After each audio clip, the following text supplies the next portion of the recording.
Hello everyone, welcome back to my channel key for you. And ఇప్పుడు నేను వెళ్తున్నాను హిమాచల్ ప్రదేశ్లో ఉన్న పాలంపూర్ లొకేషన్కి. సో సింప్లీ హిమాచల్ ప్రదేశ్లో ఉన్న పాలంపూర్ లొకేషన్ని hidden gem of Himachal Pradesh అని చెప్పచ్చు. Because Palampur is such a kind of location. మీకు చుట్టుపక్కల ఎటు చూసిన కొండలు, nature, scenic views, and promisely I'm saying you'll blow away in that nature. So నేనైతే హైదరాబాద్ నుంచి చండీగఢ్ ఫ్లైట్ తీసుకుని చండీగఢ్ నుంచి బ్లాబ్లాలో ఒక కార్ బుక్ చేసుకుని అయితే పాలంపూర్కి వెళ్ళాను. బికాస్ మనకి డైరెక్ట్గా పాలంపూర్ వరకు అయితే ట్రాన్స్పోర్టేషన్ వయా ఫ్లైట్ అయితే లేదు. ధర్మశాల కూడా వెళ్ళొచ్చు, but it's some sort of risky thing because మీకు ఫ్లైట్స్ క్యాన్సిల్ అవ్వచ్చు according to the climate and all. So near by Delhi ఒకటి ఉంది అండ్ చండీగఢ్ ఒకటి ఉంది. చండీగఢ్ నుంచి అయితే వయా కార్ 6 hours పడుతుంది. ఢిల్లీ అయితే వయా బస్ 10 to 11 hours అయితే పడుతుంది. సో ఇన్ డీటెయిల్గా నేను పాలంపూర్లో ఏమేమైతే చూసానో అవన్నీ ఈ బ్లాగ్లో మీకు ఎక్స్ప్లెయిన్ చేస్తాను. And so jump in to the blog. So Hyderabad నుంచి చండీగఢ్లో ల్యాండ్ అయిపోయాక చండీగఢ్ నుంచి సెక్టర్ 44 వీ హ్యావ్ సెక్టర్స్ అక్కడ అయితే. సో సెక్టర్ నుంచి వెళ్ళేసి అక్కడ ఒక పికప్ పాయింట్ చెప్తారు, అక్కడ మనం కార్ అయితే ఎక్కేసేయచ్చు. సో నేను ఎక్కిన కార్ అయితే ఇది. మనకి షేరింగ్ క్యాబ్స్ ఉంటాయి కదా, సో ఆ క్యాబ్స్ లాగా దే రన్ బ్లాబ్లాస్. ఆ బ్లాబ్లలో I think almost 580 rupees something they have charge like that. But పూరా ఘాట్ రోడ్స్ అయితే ఉంటాయి. So be prepared for that. In between వెళ్ళేటప్పుడు అయితే కాస్త విజువల్స్ అయితే తీసుకున్నాను ఘాట్ రోడ్స్ ఎలా ఉంటాయి అని చెప్పేసి. అండ్ నేచర్ వ్యూస్ లో మాత్రం I was just enjoying my journey. But ghat roads కాబట్టి if anyone is having any kind of issues with travelling in ghat roads, so plan accordingly మీ రిక్వైర్మెంట్స్ ఏమైతే ఉంటాయో అవన్నీ తీసుకొని ఈ ఘాట్ జర్నీస్ అయితే చేయండి. చెప్పాను కదా ఇందాక, చండీగఢ్ నుంచి పాలంపూర్ వెళ్తేనేమో 6 hours, ఢిల్లీ నుంచి పాలంపూర్ వెళ్తేనేమో 10 hours వయా బస్ కానీ ఏదన్నా కానీ. So it defends, but road కాస్త డిఫరెంట్ ఉంటుంది. రోడ్ అయితే మనకి ఇప్పుడు చూస్తున్నాం కదా ఘాట్ రోడ్స్ అయితే ఎలా. సో ఒక 1.5 hour Hyderabad to Chandigarh and ఒక 6 hours చండీగఢ్ టు పాలంపూర్. ఇలా నేచర్ విజువల్స్ అని క్యాప్చర్ చేసుకుంటూ నేను కూడా కాస్త అక్కడక్కడ బ్రేక్ తీసుకుంటూ చుట్టుపక్కల ట్రావెల్స్ క్యాబ్లో ఉన్న వాళ్ళతో చిట్ చాట్ చేసుకుంటూ I was just enjoying my journey. But journey మాత్రం చాలా హెక్టిక్ ఉంది. ఘాట్ రోడ్స్ జర్నీ మాత్రం it really sucks. So journey మాత్రం ఎంజాయ్ అయితే చేయొచ్చు. అండ్ ఇలా జర్నీ చేస్తూ చేస్తూ ఇక్కడ అక్కడ పాలంపూర్లో అయితే ఏమేమి చూడాలి ఏంటి అని చెప్పేసి అలా కూడా ప్లాన్ చేసుకుంటూ అయితే వెళ్ళిపోతూ ఉన్నాను. మధ్యలో ఇన్ కేసు ఏదైనా మంచి వ్యూస్ కనపడితే డ్రైవర్ అయితే మాత్రం చాలా సపోర్టివ్ గా ఆపి మరీ చూపిస్తున్నాడు. అలా చూసిన ప్లేసెస్ లో ఆది యోగి స్టాచ్యూ ఉన్న ఒక చిన్న పార్క్ ఇది. ఐ మీన్ టెంపుల్ లాగా అయితే నాకు అనిపించలేదు, బట్ ఒక చిన్న కైండ్ ఆఫ్ పబ్లిక్ పార్క్ అనుకోవచ్చు. సో అక్కడ ఆగేసి ఒక 2-3 ఫొటోస్ అండ్ విజువల్స్ తీసుకొని మళ్ళీ ట్రావెల్ అయిపోయి ఫైనల్లీ నైట్ 10 or 11 కి పాలంపూర్ చేరుకున్నాను. పాలంపూర్లో అయితే నేనున్న స్టే మాత్రం ఇది. ఇక్కడైతే నాకు మా బావ ఉన్నాడు కాబట్టి స్టే అయితే చాలా ఈజీ అయిపోయింది. కానీ చాలా మందికి తెలియని ప్లేస్ వచ్చేసి పాలంపూర్. బికాస్ ఇక్కడ చాలా ప్లేసెస్ అయితే విజువల్ గా మీకు ఐ ఫీస్ట్ ఇచ్చేస్తాయి. ఇక్కడ అయితే ఎక్కడెక్కడ ఏమేమి చూడాలి, ఏ టైంలో వెళ్ళాలి, అండ్ పాలంపూర్లో ఉండే మోస్ట్ అట్రాక్టివ్ ప్లేసెస్ ఏంటి అని చెప్పేసి మీకు ఇన్ డీటెయిల్గా చెప్తాను, వచ్చేసేయండి. పాలంపూర్లో నేను ఫస్ట్ విజిట్ చేసిన ప్లేస్ అయితే బైద్యనాథ్ టెంపుల్. ఇది పాలంపూర్ లొకేషన్ కి ఒక 11-12 kilometers డిస్టెన్స్ లో అయితే ఉంటుంది. స్కూటీలో అయితే మనం ఈజీగా కమ్యూట్ చేసేసుకొని వెళ్ళిపోవచ్చు. ఎంట్రీ కోసం అయితే టికెట్ అయితే ఏం లేదు అండ్ పెద్దగా క్యూ కూడా అయితే ఏం లేదు.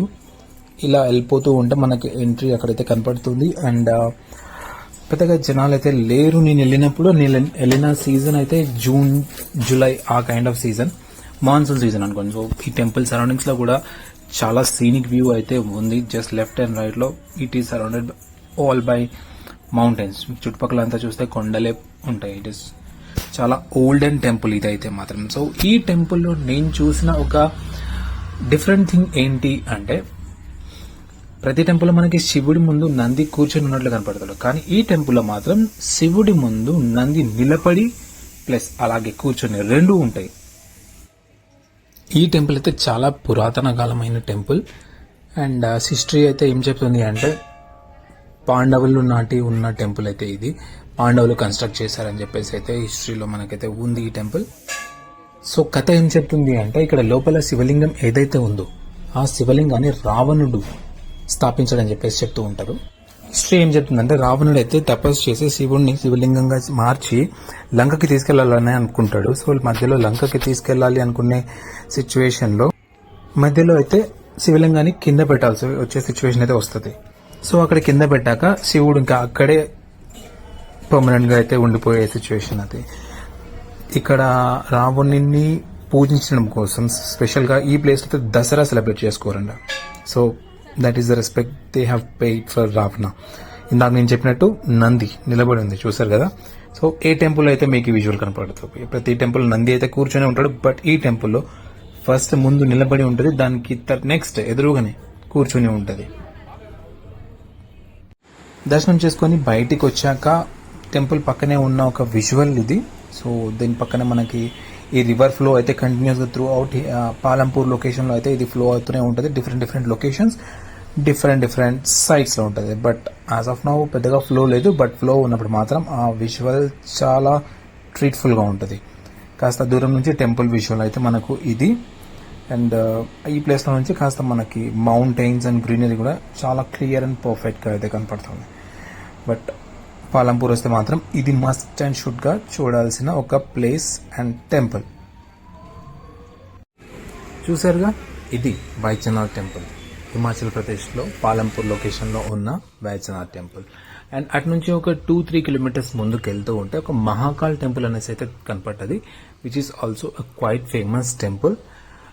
లోపలికి వెళ్ళాక మనకు కనపడే విజువల్స్ అయితే ఇవి. చాలా ఓల్డ్ టెంపుల్, లైక్ మనకి మహాకాల్ టెంపుల్, శనీశ్వర టెంపుల్, ఇలా అన్ని చాలా మిమిక్స్ అన్ని ఈ ప్లేస్ లో కనపడతాయి.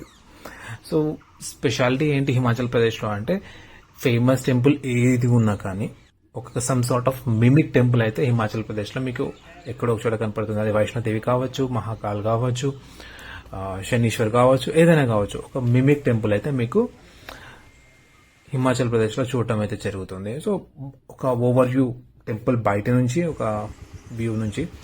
అదే టెంపుల్ ఎదురుగా కూడా చిన్నపాటి శ్మశానం అయితే ఉంది.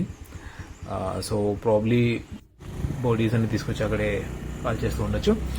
అండ్ ఆ టెంపుల్ దర్శనం అయిపోయాక మెల్లిగా నేను బిర్, హిమాచల్ ప్రదేశ్ బిర్ అనే లొకేషన్కి స్టార్ట్ చేస్తున్నాను స్కూటీలో. And guess what, it's a kind of place. మనకి ఊటీ ఎలానో అలా బిర్ లొకేషన్, అలా బిర్ బిల్లింగ్ అంటారు బేసిక్గా. సో బిర్ బిల్లింగ్ అనే లొకేషన్ అలాగా. What an amazing place. Himachal Pradesh వెళ్తున్నారంటే బిర్ బిల్లింగ్ కూడా తప్పకుండా చూడాల్సిన ప్లేస్ అది. అండ్ వెళ్తున్నప్పుడు విజువల్ అయితే నార్మల్ గా లేవు అసలు. ఇట్ వాస్ లైక్ వర్షం పడుతుంది అండ్ క్లౌడీ అయిపోతుంది. And I was just like nature లో అలా వెళ్ళిపోతూ ఉన్నాను. సో అలా బిర్లో ట్రావెలింగ్ చేస్తూ బంజీ జంపింగ్ ప్లేస్ కి అయితే వచ్చాను. అండ్ ఇక్కడ మీరు మస్ట్ అండ్ షుడ్ ట్రై చేయాల్సినవి 2 ఉంటాయి.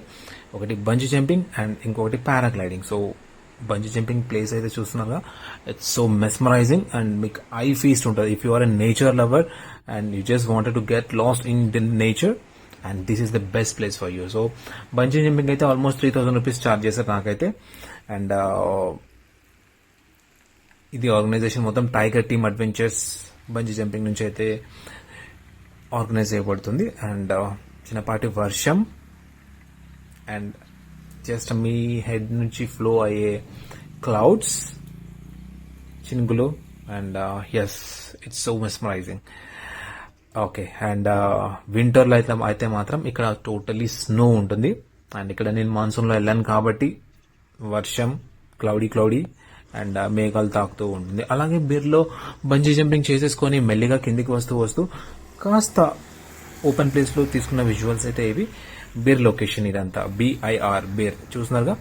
లెఫ్ట్ సైడ్ కి వెళ్తే ఒక 4 కిలోమీటర్స్ బిర్, అండ్ అదే లెఫ్ట్ సైడ్ ఇంకొద్దిగా ముందరికి వెళ్తే 18 kilometres Billing. So basically Bir Billing అని ఇన్ కాంబినేషన్ గా చెప్తా ఉంటారు. Which is a kind of mini Switzerland అని చెప్పొచ్చు మనకి. ఇది it's a kind mini Switzerland. Billing అనే ప్లేస్ కూడా ఉంటుంది. అక్కడికి వెళ్తే మాత్రం you just super fantastic place. ఇప్పుడు చూస్తున్నారుగా బిల్లింగ్. సో ఒక ఇంకాస్త 18 కిలోమీటర్స్ ముందుకు వెళ్తే బిల్లింగ్ వచ్చాను. And this is the world's second highest paragliding point. And totally మంచు. ఒక 18 కిలోమీటర్స్ అప్కి వెళ్ళిపోతూ ఉంటాం జర్నీలో మాత్రం. టోటల్ క్లౌడీ ఫాగీ ఉంటుంది అండ్ ఫుల్ ఆన్ చలి. వర్షం అయితే పడలేదు కానీ బట్ ఫుల్ టు చలి అయితే ఫుల్ ఉంటుంది. ఓవర్గా క్లౌడ్స్ తో కప్పబడిపోయింది. అండ్ పారాగ్లైడింగ్ పారాషూట్ అయితే టేక్ ఆఫ్ చేయలేదు బికాస్ టేక్ ఆఫ్ చేయడానికి అయితే క్లియర్ విజిబిలిటీ కావాలి. సో ఆ విజిబిలిటీ కోసమే ఇక్కడ వీళ్ళందరూ వెయిట్ చేస్తున్నారు. అందరూ వెయిట్ చేస్తుంది ఒకే ఒక థింగ్ కోసం, ఆ విజిబిలిటీ కోసం. ఆ విజిబిలిటీ లేకుండా అయితే ఎవరేం చేయలేరు. So they have to wait. ఆ టోటల్ మీకు అక్కడ స్కై క్లౌడీ ఫాగీ అయితే ఎలా ఉందో అది క్లియర్ అయిపోయేంత వరకు టేక్ ఆఫ్ అయితే చెయ్యరు. So in the mean time నేనైతే ఆ బిల్లింగ్ ప్లేస్ లొకేషన్ ని మాత్రం ఆస్వాదిస్తూ I was just having my own time. చుట్టుపక్కల విజువల్ అయితే మీకు చిన్నపాటి ఈగల్ కనపడుతుంది. అండ్ అక్కడ పైన కూడా మనకి నైట్ అవుట్ స్టే అవుట్స్ కూడా ఉంటాయి. చూడండి అక్కడైతే ఒక అతను అయితే టేక్ ఆఫ్ చేశాడు. It's a risky stunt. And paragliding చేసేటప్పుడు అయితే నాకు అనిపించింది ఏంటంటే మీరు ప్రాపర్ గా రన్ చేయకపోతే మాత్రం మీ లెగ్స్ అవుటే ఇక అసలు ఇక ఛాన్స్ లేదు. ఇంకో విజువల్ కూడా కనపడుతుంది ఇప్పుడు నెక్స్ట్. సో ప్రాపర్ గా రన్ చేయకుండా అయితే వెళ్ళిపోయాడు తను. అండ్ తన మోకాలు అండ్ కాళ్ళు అయితే ఇట్ వాస్ లైక్ దొక్కుని వెళ్ళిపోతుంది సింపుల్ గా. సో చూడండి ఇప్పుడు అతను వెళ్తారు. సో ప్రాపర్ టేక్ ఆఫ్ అయితే ఉండాలి. ఇలా ఇప్పుడు క్లియర్ మొత్తం స్కై విజిబిలిటీ అయితే టోటల్ క్లియర్ అయిపోయింది. అది చూస్తున్నారు కదా, it's oh my god. So proper take off లేకపోతే మాత్రం మీరు పారాగ్లైడింగ్ చేస్తే ఫన్ ఏదో పక్కన పెట్టేస్తే మాత్రం సమ్ టైమ్స్ ప్రాణాలు కూడా పోతాయి. సో మీరు వెళ్తున్నప్పుడు మాత్రం ప్రాపర్గా ప్లాన్ చేసుకొని ప్రాపర్గా రన్ చేయండి. అండ్ నాకైతే ఇది ఆల్మోస్ట్ ఒక 2500 కాస్ట్ అయింది ఈ పారాగ్లైడింగ్.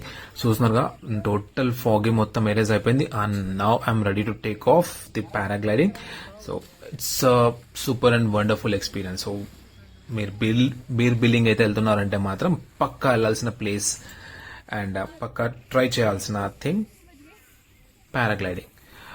విజువల్స్ అయితే మాత్రం చెప్పనక్కర్లేదు. ఇట్స్ టూ మచ్ గుడ్ అసలు. సో ఓవరాల్ గా ఈ ట్రిప్ ఇచ్చిన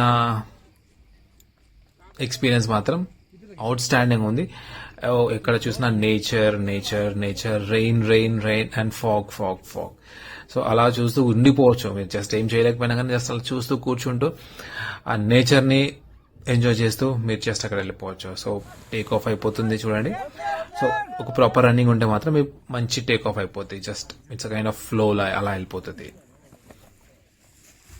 it's a good take off actually. So and landing చూసినట్టయితే దిగినాక ల్యాండింగ్ అయితే ప్రాపర్ గా ఇలా ఉంటుంది. సో ఆల్మోస్ట్ నేను టేక్ ఆఫ్ చేసినప్పుడు చాలా మంది టేక్ ఆఫ్ చేస్తారు బికాస్ క్లియర్ విజిబిలిటీ ఉంది కాబట్టి. ట్రిప్ కి అయితే ప్లాన్ చేసుకోండి. డీటెయిల్స్ ఏమైనా కావాలనుకుంటే కమెంట్ సెక్షన్ అయితే కమెంట్ చేయండి. Thanks for watching. If you are new to this channel, try to subscribe and don't forget to select the notification button. Thank you so much. Bye for now.